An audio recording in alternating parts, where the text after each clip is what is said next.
Bersama dengan kita melalui talian Skype pada ketika ini ialah Profesor Dr. Syam Rahayu Abdul Aziz, pakar perlembagaan dan juga pemegang kursi Raja-Raja Melayu di UiTM. Assalamualaikum, salam sejahtera Prof. Waalaikumsalam warahmatullahi Mungkin wabarakatuh. titah dan juga kenyataan dari Istana Negara ini sedikit sebanyak meredakan keadaan dan juga pandangan Prof, apa yang kita perlu ambil maklum dan ambil berat mengenai titah yang diberikan oleh Yang di-Pertuan Agong ini? Kita melihat perutusan daripada istana ini boleh dianggap titah lah daripada istana supaya kita mengambil pendekatan memerhati dan juga tidak menimbulkan spekulasi. Apa yang jelas di sini ialah kenyataan dari istana itu menyatakan bahawa istana telah menerima cadangan-cadangan atau hujahan-hujahan ataupun alasan-alasan yang dibawa oleh kerajaan kepada baginda. Dan kita dikhabarkan juga bahawa Kebawah Duli akan memerhati, meneliti, menganalisis, mendalami perkara-perkara atau cadangan-cadangan yang dibawakan oleh jemaah menteri. Jadi setakat ini apa yang kita tahu, yang kita dengar daripada media itu adalah hal-hal berkaitan dengan peristiharaan darurat. Tapi sebenarnya kita masih lagi menunggu apakah yang sebenarnya perkara-perkara yang dibincangkan ataupun alasan-alasan yang dibawa oleh kerajaan untuk pemerhatian dan penelitian Kebawah Duli. Dan saya fikir amat bagus untuk kita terus memberikan semangat memastikan kelangsungan perkara-perkara yang baik-baik untuk negara kita. Yang kita tidak mahu sekiranya apa jua peristiharaan yang dibuat oleh Yang di-Pertuan Agong setelah berbincang dengan Majlis Raja-Raja itu, saya fikir itu adalah suatu ketetapan yang perlu diterima oleh semua masyarakat. Apa juga keputusan yang dibuat oleh Yang di-Pertuan Agong. Spekulasi politik atau spekulasi bermacam-macam lain, saya fikir kita letaklah kepercayaan yang tinggi dan juga perhatian yang sangat fokus kepada apa yang akan diumumkan oleh Kebawah Duli Yang Maha Mulia Sri Paduka Baginda di-Pertuan Agong. Sementara itu, saya percaya pendekatan yang diambil oleh Yang di-Pertuan Agong ini adalah satu pendekatan musyawarah, perbincangan yang mana akan sudah tentu memikirkan baik buruk kepada rakyat dari segi yang tidak mengira status rakyat. Mungkin juga mengambil kira baik buruk kepada rakyat yang yang di bawah social status yang lebih rendah. Jangan kita pula menganggap bahawa institusi beraja kita ini tidak mengambil peduli hal rakyat. Jadi di sinilah kita beri perhatian dan menumpukan sepenuh kepercayaan kepada mercu puncak pentadbiran negara itu Kebawah Duli Yang Maha Mulia Sri Paduka Baginda di-Pertuan Agong untuk memilih dan membuat keputusan terbaik bagi Malaysia dan rakyat serta negara. Prof, kalau kita bincang panjang lebar semalam, ianya bukanlah semata-mata kerana spekulasi, tapi kita ingin memahami situasi dan juga keadaan kemungkinan yang berlaku. Bagaimana Prof kalau kita melihat kepada tata cara dan juga mesyuarah yang di-Pertuan Agong cuba lakukan, meminta masa untuk berunding dan sebagainya. Ini juga memperlihatkan cara supaya sesuatu keputusan itu diambil dengan lebih menyeluruh dan juga dalam masa yang sama itu berbalik kepada perlembagaan dan juga cara bagaimana Perdana Menteri boleh menyembah maklum sesuatu, akan tetapi Sri Paduka Baginda ada juga termak dan juga ada haknya juga untuk membuat sesuatu keputusan. Mungkin kita dapat fahami itu, Prof? Ya, kita dapat maklum. Jadi dari dulu sampai sekarang sebenarnya institusi beraja ini, kalau kita perhatikanlah apa yang dibuat keputusan oleh Kebawah Duli dengan contoh apa pendekatan yang diambil oleh Kebawah Duli Yang Maha Mulia Sri Paduka Baginda di-Pertuan Agong sejak awal pemerintahan baginda lagi. Contoh apabila meneliti SD dan kemudiannya berjumpa dengan setiap ahli Dewan Rakyat, kemudiannya mengambil masa untuk memutuskan Perdana Menteri pada ketika itu meletakkan jawatan dan juga pelantikan Perdana Menteri. Apa yang saya mahu kongsi di sini ialah pendekatan yang berhati-hati itu Tapi sebenarnya itulah amalan sistem beraja kita.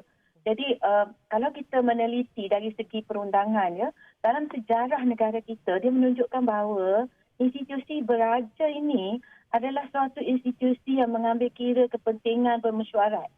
Contohlah dalam sejarah negara kita ya, perundangan.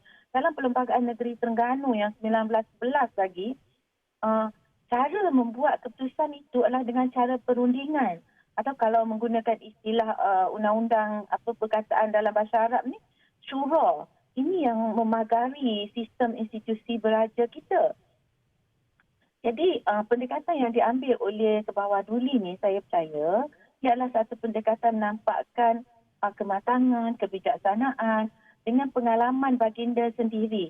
Saya fikir cabaran-cabaran yang dihadapi oleh baginda ini akan memastikan institusi beraja itu dapat memenuhi tuntutan perlembagaan. Sebab perlembagaan itu sendiri, walaupun dia menyatakan dalam perkara 150 itu mengenai pengisytiharan darurat contohnya ya, dia menyatakan bahawa sekiranya yang di-Pertuan Agong berpuas hati. Jadi bagaimana rakyat nak lihat bagaimana yang di-Pertuan Agong ini mengambil tata cara yang tidak dinyatakan secara jelas dalam perlembagaan, apakah tindakan-tindakan, tata cara, proses yang baginda perlu ambil. Jadi di sini baginda mungkin telah mengambil perhatian terhadap mungkin juga bukan sahaja pandangan jemaah menteri. Atau juga kita lihat semalam pun baginda juga mungkin telah mendapatkan pandangan daripada Director Jeneral Ketua Pengarah Kesihatan ataupun berkaitan dengan keselamatan. Dan rakyat juga perlu tahu bahawa apa juga keputusan yang dibuat oleh Yang di-Pertuan Agong atau institusi beraja ini bukanlah suatu keputusan abrak atau mendengar sebelah pihak ya. Jadi di sini kalau ikut undang-undang tidaklah dinyatakan. Tolong Yang di-Pertuan Agong itu berpuas hati. If the Yang di-Pertuan Agong is satisfied. Jadi itu seolah-olah personal satisfaction. Tapi sebenarnya apa yang dilakukan oleh Yang di-Pertuan Agong ini bermesyuarat. Dan mungkin tidak dimaklumkan kepada rakyat perbincangan dari segi perundangan sudah tentu peguam negara di bawah berbincang. Perbincangan tentang keselamatan sudah tentu pasukan polis dan juga angkatan tentera di bawah berbincang. Dan kemudiannya jemaah menteri itu satu yang disebut dalam perundangan. Dari segi melaksanakannya, perbincangan bersama mengadili raja-raja ini saya nampak adalah suatu perkara yang sangat penting dilakukan oleh institusi Yang di-Pertuan Agong. Ia tidak dinyatakan dalam perlembagaan. Tapi sebelum Yang di-Pertuan Agong itu berpuas hati, baginda hendaklah juga mendapat perkenan ataupun perbincangan rumusan solusi yang jelas daripada institusi beraja di peringkat negeri. Sebab itu pentingnya muafakat dalam kalangan institusi beraja ini. Ia bukan keputusan seorang raja tetapi 9 orang raja. Ini yang kita perlu ambil perhatian. Jadi apa yang dibuat oleh Majlis Raja-Raja dengan nasihat Majlis Raja-Raja kepada institusi Yang di-Pertuan Agong itu sendiri, maka ia akan mengukuhkan lagi keputusannya. Jadi saya fikir kita jangan berprasangka, itu yang penting. Kita jangan menjadi terlalu mementingkan perasaan dan emosi kita. Apa yang penting di sini ialah kita memahami kesukaran yang dipikul bukan saja oleh jemaah menteri, bukan saja oleh para perwakilan rakyat, tetapi utamanya amanah yang digalas oleh institusi beraja itu sendiri. Prof, soalan terakhir saya, kita berdepan dengan satu ketegangan dan juga boleh dikatakan kemelut politik yang tiada kesudahan. Akan tetapi apa yang kita cuba mencari jalan solusi dan juga penyelesaiannya ialah kepada kestabilan itu. Dan di sinilah kembali diletakkan kepada peranan dan juga institusi istana itu. Bagaimana kita melihat nanti bahawa Prof, akhirnya nanti semua pihak perlu berlapang dada dan juga kalau ada keputusan dan juga sebarang perutusan yang dikeluarkan dari istana nanti perlu diambil dengan baik dan perlu difahami dengan sebaiknya. Kerana saya pasti dan juga kalau kita lihat juga perutusan-perutusan yang di-Pertuan Agong sebelum ini, dalam setiap perutusan baginda tetap menyatakan dan juga memberikan keutamaan kepada kesejahteraan dan juga mengingatkan rakyat jelata bahawa kita sedang berdepan dengan COVID-19 dan itu perkara paling pokok untuk kita selesaikan pada ketika ini. Pandangan Prof, kalau kita dapat fahami, akhirnya nanti bagaimana? Okay, sudah tentu seperti yang saya nyatakan sebelum ini ya, pendekatan yang diambil oleh institusi beraja ialah pendekatan yang melihat semua situasi negara ini secara menyeluruh. Iaitu ia lebih menyeluruh. Kalau kita rakyat, kita nampak dalam satu situasi dan kita mempunyai satu pandangan, satu pandangan.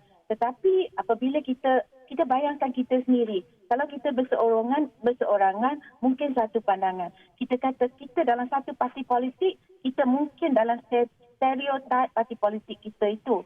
Tetapi kalau bercakap tentang institusi beraja, kita mesti meletakkan kepercayaan tinggi bahawa ianya lebih menyeluruh. Cara ataupun pendekatan ataupun penelitian yang dibuat oleh institusi beraja ini ialah pendekatan yang menyeluruh. Sekarang bukan rahsia lagi. Dua perkara yang menjadi pokok utama perbincangan dalam rakyat dan juga tidak dinafikan oleh mana-mana pihak ialah kemelut dalam parliamentary demokrasi, kemelut dalam krisis demokrasi berparlimen. Ya, yang keduanya ialah COVID-19. Yang ini sangat jelas dan kita tidak ada orang boleh menafikan lagi. Jadi kita sebagai rakyat juga kita fikir beberapa pilihan. Saya juga meletakkan beberapa pilihan apa yang kita ada. Contohnya, adakah kita perlu bubar parlimen dan kita ada masalah COVID? Adakah kita perlukan emergency untuk menahan sesuatu undang-undang biasa diamalkan yang menafikan kepentingan rakyat seperti penularan COVID ini yang semua kita tidak mahu itu berlaku. Jadi sebab saya fikir dalam konteks ini kita perlu meletakkan kepercayaan yang tinggi kepada kemuncak mercu keadilan negara iaitu institusi beraja itu sendiri. Berlapang dada menerima keputusan dan memberikan cadangan-cadangan yang baik. Benar, apa yang salah kita kena tegur. Tetapi apa yang perlu kita ambil perhatian sebagai rakyat ialah kita juga memikirkan dalam dimensi-dimensi yang berbeza. Bukan sahaja dengan stereotip cara kita berfikir itu. Sebab institusi beraja harus melihat pada keseluruhan isi bagi negara kita ini dari segi ekonomi, dari segi politik, dari segi kesihatan awam dan sebagainya. Jadi akhirnya saya fikir tanggungjawab kita sebagai rakyat ialah mentaati keputusan yang baik, memberi cadangan-cadangan dengan cara yang baik, kritikan-kritikan juga boleh dilontarkan dengan cara yang lebih sempurna. Bukan kita untuk diamkan rakyat. Bukan. Saya percaya institusi beraja juga bersedia berlapang dada menerima pandangan-pandangan rakyat.